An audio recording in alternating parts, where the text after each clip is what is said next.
என் அருள்நாதர் இயேசு கிறிஸ்துவின் இணைதான நாமத்தில் உங்கள் ஒவ்வொருவருக்கும் ஈஸ்டர் அன்பின் நல்வாழ்த்துக்கள். என் அன்புக்குரியவர்களே, இன்றைக்கு அருள்நாதர் இயேசு கிறிஸ்து உயிர்த்தெழுந்த 3ஆம் நாளை உலகெங்கிலும் உள்ள கிறிஸ்துவ மக்களாகிய நாம் ஈஸ்டர் பண்டிகையை மிக சிறப்போடு கூட நாம் மகிழ்ச்சியோடு கூட கொண்டாடுகிறோம். அருள்நாதர் இயேசு கிறிஸ்து மரித்து உயிர்த்தெழுந்த நிமித்தம் இந்த மனுக்குலத்தில் இருக்கிற ஒவ்வொருடைய மக்களுடைய வாழ்க்கையிலும் அவர் மாற்றத்தை உண்டு பண்ணுகிறார். அவர் எதற்காக அவர் உயிர்த்தெழுந்தார் என்று சொல்லி நாம் இன்றைக்கு தியானிக்க போகிறோம். அருள்நாதர் இயேசு கிறிஸ்து சொன்னார், மரித்தேன், ஆனாலும் இதோ சதா காலங்களிலும் நான் உயிரோடு கூட இருக்கிறேன் என்று சொன்ன ஒரே நபர் நம்முடைய அருள்நாதர் இயேசு கிறிஸ்து மட்டுமே. இன்றைக்கும் அருள்நாதர் இயேசு கிறிஸ்துடைய கல்லறை இஸ்ரேல் தேசத்திலே காலியாக இருக்கிறது. இன்றைக்கு அநேகருடைய கல்லறை இந்த பூமியில் இருக்கலாம், ஆனால் இயேசு கிறிஸ்துடைய கல்லறை மட்டுமே இன்றைக்கு திறந்திருக்கிறது. அவர் சொன்னபடியே அவர் உயிர்த்தெழுந்தார். என் அன்புக்குரியவர்களே, தேவாதி தேவன் உங்களுக்காகவும் எனக்காகவும் அவர் உயிர்த்தெழுந்தார். அருள்நாதர் இயேசு கிறிஸ்து உயிர்த்தெழுதல் தற்செயலாக நடந்ததல்ல, தேவனுடைய சித்தத்தின்படி, பிதாவின் சித்தத்தின்படி நிறைவேற்றப்பட்ட ஒன்றாகும். இயேசு கிறிஸ்து மரித்தது எல்லாம் முடிந்தது என்று சொல்லி பரிசேயர், சதிசேயர், அவரை குற்றம் சாட்டினவர்கள், ரோம அதிகாரிகள் எல்லாரும் அவரை நினைத்தார்கள். இயேசுடைய சரித்திரம் இத்தோடு முடிந்தது என்று அவர்கள் நினைத்தார்கள். ஆனால் அவர் அங்கு இல்லை.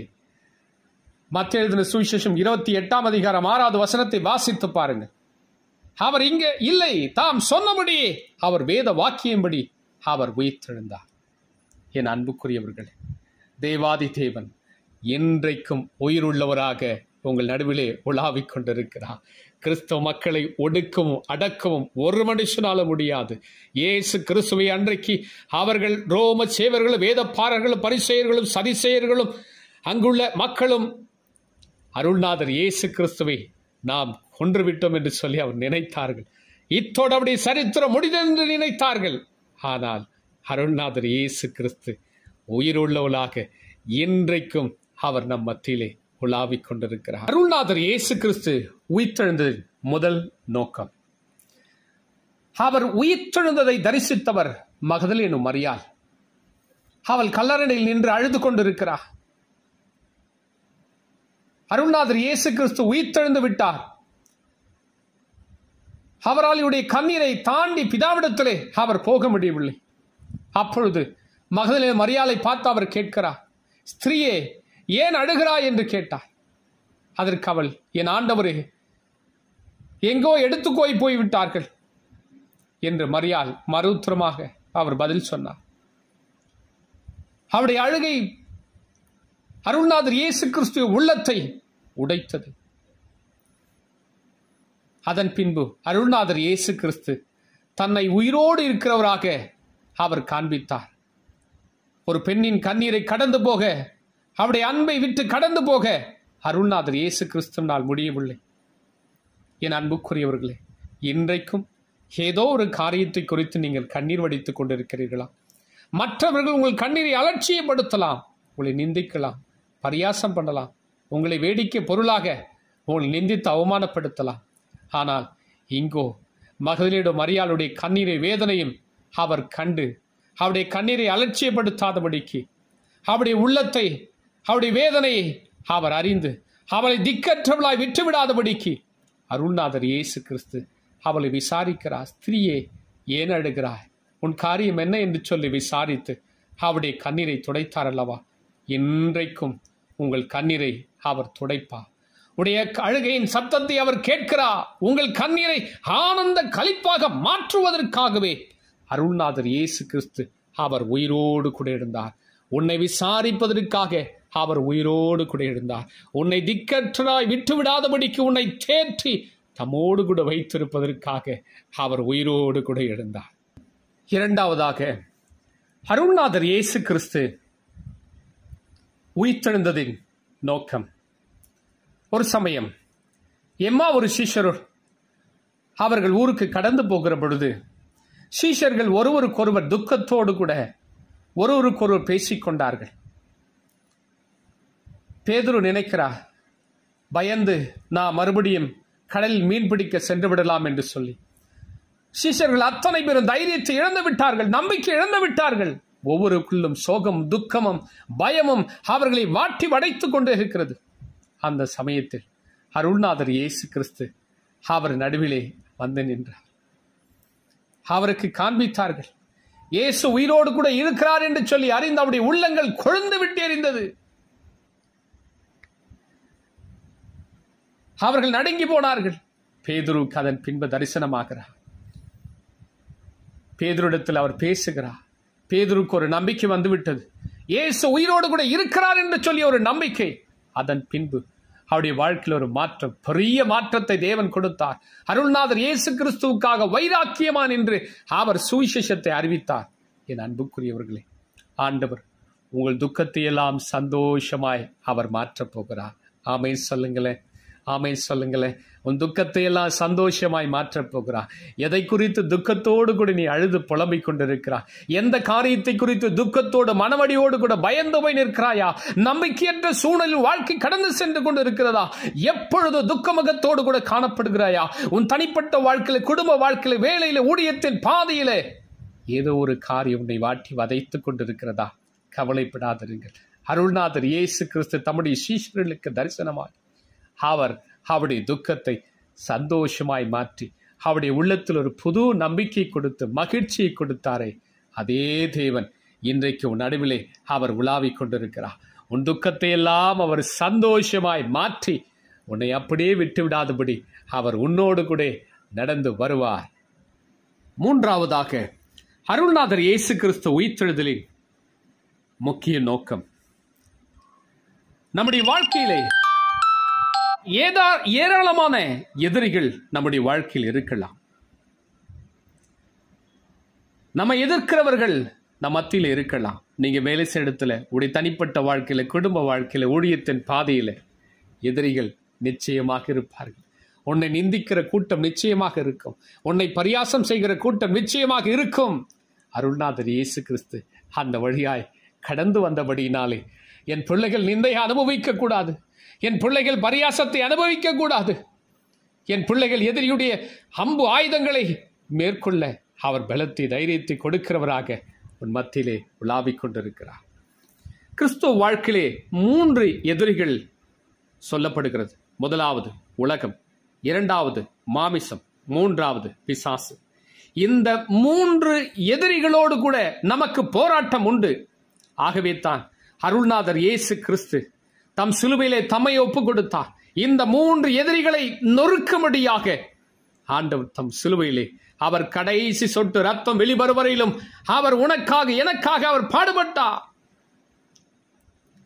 அருள்நாதர் இயேசு கிறிஸ்து உயிர்த்தெழுந்த மூலம் ஒரு பெரிய மாற்றங்களை இந்த மனுக்குலத்தில் நம்முடைய வாழ்க்கையிலும் அவர் கொண்டு வருகிறார். உலகத்தை ஆண்டவர் ஜெயித்தார், மாம்சத்தை அவர் ஜெயித்தார், பிசாசை அவர் ஜெயித்தார். நாமும் அதை ஜெயிக்க வேண்டும் என்பதற்காகவே நம்மத்திலே அவர் உயிருள்ளவராக உலாவிக் கொண்டிருக்கிறார்.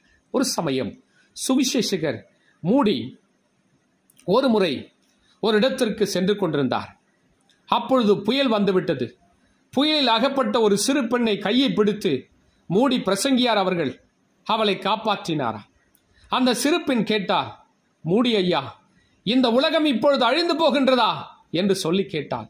உடனே மூடி சொன்னார், அதை பற்றி எனக்கு தெரியாது, ஆனால் ஒன்றே ஒன்று எனக்கு தெரியும், இந்த உலகம் நமக்கு சாதகமானதல்ல, ஆனால் நமக்கு இன்னொரு உலகம் ஒன்றும் இருக்கிறது. ஆகவே இந்த உலகத்தின் மனப்பான்மையோ, இந்த உலகத்தையோ அவர் ஜெயத்தை தருகிறவராக இயேசு கிறிஸ்து நம் நடுவிலே இருக்கிறார். இயேசு உயிரோடு கூட அவர் எழுந்திருக்கிறார். இந்த உலகத்தை நாம் ஜெயிக்கும்படியாக, இந்த உலகம் நமக்கு சாதகமானதல்ல, நமக்காக வேறொரு உலகம் அவர் ஆயத்தப்படுத்தி இருக்கிறார். அந்த உலகத்திற்கு உன்னையும் என்னையும் கொண்டு செல்வதற்காகவே அவர் உயிரோடு கூட எழுந்தவராக இன்றைக்கு உன் மத்தியிலே உலாவிக் கொண்டிருக்கிறார் என்று சொல்லி அந்த பெண்ணுக்கு அவர் சொன்னாராம். என் அன்புக்குரியவர்களே, இந்த உலகம் நமக்கு சாதகமானதல்ல, இந்த உலகம் நமக்கு நிரந்தரமானதல்ல.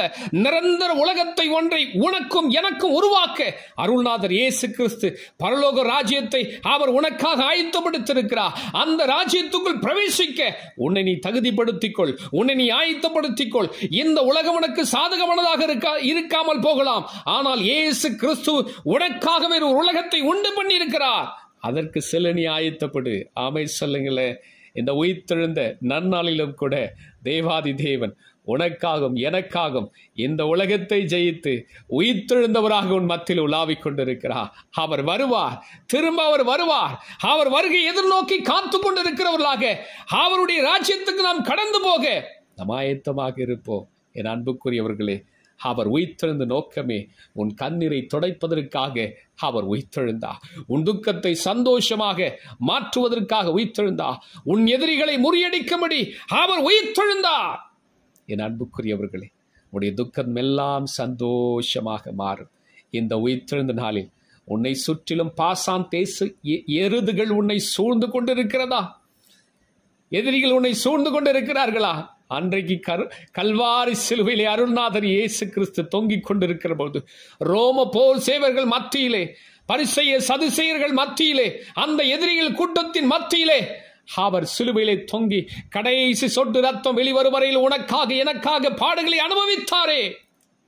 இந்த உலகை ஜெயிக்கும்படியாக நீங்களும் நானும் அவருடைய கிருபையினாலும் அவருடைய நாமத்தினாலும் ஆட்டுக்குட்டியானவருடைய இரத்தத்தினால் இந்த உலகத்தை ஜெயிப்போம். அவருடைய வருகைக்கு ஆயத்தமாகும். இந்த உயிர்த்தெழுந்த நாள் நமக்கு மகிழ்ச்சியான ஒரு நாளாக இருக்கும். இந்த உயிர்த்தெழுந்த நாள் உன் வாழ்க்கையில் துக்கத்தை சந்தோஷமாய் மாற்றக்கூடிய ஒரு நாளாக இருக்கும். இந்த உயிர்த்தெழுந்த நாளிலும் கூட தேவாதி தேவன் உங்கள் வாழ்க்கையிலே ஒரு புதிய மாற்றத்தை அவர் கொண்டு வருவார். அருள்நாதர் இயேசு கிறிஸ்து உயிர்த்தெழுந்த ஈஸ்டர் திருநாளிலும் கூட ஈஸ்டர் முட்டைகளை சில பேர் தேவனுடைய ஆலயத்திற்கு கொண்டு வருவார்கள். வெளிநாடுகளிலே ஈஸ்டர் முட்டை ஒன்றை ஆயத்தப்படுத்தி அதன் மீது கலர் வண்ணங்களை பூசி மக்களுக்கு பரிசாக கொடுப்பார்கள், உறவினர்களுக்கு பரிசாக கொடுப்பார்கள்.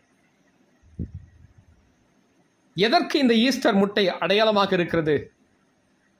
முட்டையானது ஒரு புது வாழ்வின் துவக்கத்திற்கு அடையாளமாக இருக்கிறதா?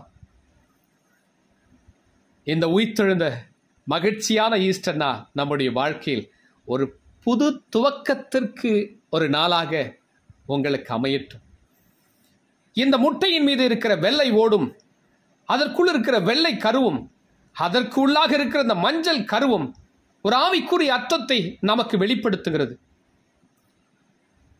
முட்டையின் மீது இருக்கிற வெள்ளை ஓடு மனிதனுடைய ஆவியை குறிக்கிறது. முட்டையின் உள்ள இருக்கிற அந்த வெள்ளை கரு நம்முடைய ஆத்துமாவை குறிக்கிறது. அதனுடைய மஞ்சள் கரு நம்முடைய சரீரத்தை குறிக்கிறது. என் அன்புக்குரியவர்களே, நம்முடைய ஆவி, ஆத்துமா, சரீரம் இந்த உலகத்தில் கரைப்படாதபடிக்கு அருள்நாதர் இயேசு கிறிஸ்து தம்முடைய இரத்தத்தை சிலுவையிலே தொங்கி அவர் தம்முடைய இரத்தத்தை விலைக்கரையமாக செலுத்தி உங்களையும் என்னையும் அவர் மீட்டுக் கொண்டார். நம்முடைய ஆவி, ஆத்துமா, சரீரம் கரைப்படக்கூடாது என்பதற்காக இந்த உயிர்த்தெழுந்த நன்னாளிலும் கூட ஆண்டவர் உங்களுக்காகவும் எனக்காகவும் அவர் உயிர்த்தெழுந்தார். அந்த ஈஸ்டர் முட்டையை பத்திரமாக உடைத்து விடக்கூடாதபடிக்கு பத்திரமாக அதை பரிசளிப்பார்களாம்.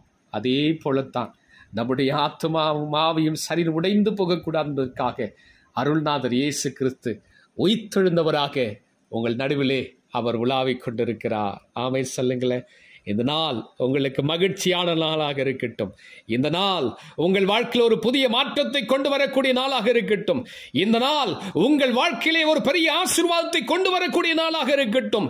இந்த நாள் உங்கள் வாழ்க்கையில் ஒரு புதிய ஆரம்பத்தை, துவக்கத்தை கொடுக்கக்கூடிய ஒரு நாளாக என் ஆண்டவர் மாற்றுவார். இந்த ஈஸ்டர் நாளை மகிழ்ச்சியோடு கூட கொண்டாடுங்கள். ஜெபிக்கலாமா? பரிசுத்தமுள்ள என் பரமபிதாவே, இந்த மகிமையான நேரத்திற்காக உமக்கு ஸ்தோத்திரம். தகப்பனே, உமக்கு நன்றி சொல்லுகிறேன். நீர் எங்களுக்காக உயிர்த்தெழுந்தீர் ஆண்டவரே. சிலுவையில் அடிக்கப்பட்ட ஆண்டவரே, வாதிக்கப்பட்டு கடைசி சொட்டு ரத்தம் வெளிவரையிலும் எங்களுக்காக பாடுகளை அனுபவித்து ஆண்டவர் 3ஆம் நாள் உயிர்த்தெழுந்தீர். இன்றைக்கும் எங்கள் நடுவிலே உலாவிக் கொண்டிருக்கிறீர். எங்கள் சபை நடுவிலே உலாவிக் கொண்டிருக்கிறீர். எங்கள் குடும்பத்தின் நடுவிலே உலாவிக் கொண்டிருக்கிறீர். எங்கள் மத்தியிலே உலாவிக் கொண்டிருக்கிறீர். உயிருள்ள தெய்வமாக நீர் தேசத்திலே உலாவிக் கொண்டிருக்கிறீர். தகப்பனே, உமக்கு நன்றி சொல்லுகிறேன். உமக்கு நன்றி தகப்பனே. ஆண்டவரே, இந்த உயிர்த்தெழுந்த திருநாள் எங்கள் வாழ்க்கையில் ஒரு புதிய ஆரம்பத்தையும் துவக்கத்தையும் கொடுக்கக்கூடிய நாட்களாக இந்த வார்த்தை கேட்டு ஒவ்வொரு பிள்ளைகளுடைய வாழ்க்கையின் கண்ணீரையும் துக்கத்தையும் சந்தோஷமாக மாற்றி அவருடைய வாழ்க்கையில் ஒரு பெரிய மகிழ்ச்சியும் ஒரு புதிய ஆரம்பத்தின் துவக்கத்தை கொடுப்பதற்காக நன்றி. தேசம் முழுவதும் நடக்கிற இந்த ஆராதனைகள் நாம் உயர்த்தப்படுவதாக தகப்பனே சோத்துரைக்கிறோம். மனம் திரும்பாத மக்கள் மனம் திரும்பட்டும். ரட்சிக்கப்படாத ஜனங்கள் ரட்சிக்கப்படட்டும். இந்த உலகம் முழுவதும் வார்த்தைகள் கடந்து போகட்டும். ராஜா, இந்த உயிர்த்தெழுந்த நாள் ஆண்டவர் எங்களுக்கு மகிழ்ச்சியான நாளாக மாற்றி கொடுத்தபடினால் உமக்கு நன்றி. கோடா கோடி நன்றி சுவாமி, கோடா கோடி நன்றி. இந்த வார்த்தை கேட்ட ஒவ்வொரு பிள்ளைகளுடைய ஆவி, ஆத்துமா, சரீரம் ஆளுகைக்கு போட்டுக்கிறேன். இயேசு கிறிஸ்துவின் மூலம் வேண்டிக் கொள்கிறேன் பிதாவே. ஆமேன், ஆமேன். என் அன்புக்குரியவர்களே, தேவாதி தேவன் உயிர்த்தெழுந்த இந்த திருநாள், இந்த ஈஸ்டர் நாளில் உயிருள்ள தெய்வமாக உங்கள் நடுவிலே அருள்நாதர் இயேசு கிறிஸ்து உலாவிக் கொண்டிருக்கிறார். உங்கள் ஒவ்வொருவருக்கும் மறுபடியும் என் ஈஸ்டர் அன்பின் நல்வாழ்த்துக்கள். God bless you.